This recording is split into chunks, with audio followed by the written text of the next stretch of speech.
আমি আজকে এই মুহূর্তে আছি নিউ ফিনল্যান্ডের সবচেয়ে পুরাতন যেই ভবনটা আজও সরকারি কাজে এবং সরকারি ভবন হিসেবে ব্যবহৃত হচ্ছে সেই ভবনটার সামনে। এটা হচ্ছে গভর্নমেন্ট হাউস, যেটা হচ্ছে নিউ ফিনল্যান্ডের সরকারি সবচেয়ে পুরাতন বাসভবন। এটার নির্মাণ কাজ শুরু হয়েছিল 1826 সালের দিকে এবং নির্মাণ কাজটা শেষ হয় 1831 সালের দিকে।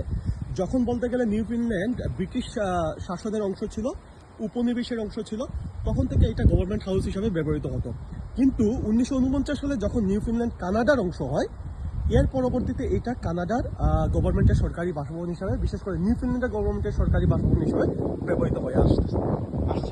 তারপরও মজার ব্যাপার হচ্ছে এই ভবনটাতে কি হয়। এই ভবনটাতে এখন ধরেন যে নতুন সরকার যখন হয়, সরকারের যে শপথ গ্রহণ অনুষ্ঠান সেইটা এই ভবনে হয়। রাষ্ট্রীয় বিভিন্ন অতিথির বিভিন্ন চুক্তি বা বিভিন্ন যে মিটিং টিটিং হয় সেটাও অনেক সময় এখানে হয়। এই ভবনের সাথে এখানে আবার বিশাল একটা বাগান আছে, সুসজ্জিতভাবে অনেক কিছু সাজানো আছে। এটার অবস্থানটা হচ্ছে সেন্ট জনসের মিলিটারি রোডে এবং প্রচুর দর্শনার্থী প্রতি বছর এটা দেখতে আসেন। এটা সবার জন্য উন্মুক্ত। যদি আপনি কখনো নিউ ফিনল্যান্ড বেড়াতে এসে থাকেন, সেন্ট জনসে বেড়াতে এসে থাকেন, তাহলে একবার হলেও এই জায়গাটা আপনার ঘুরে যাওয়া উচিত। তো আজকে গভর্নমেন্ট হাউসের এই সরকারি বাসভবনের সামনে থেকে বিদায় নিচ্ছি। আবার দেখা হবে নিউ ফিনল্যান্ডের অন্য কোনো ঐতিহ্যবাহী কোনো সুন্দর জায়গা থেকে। ধন্যবাদ।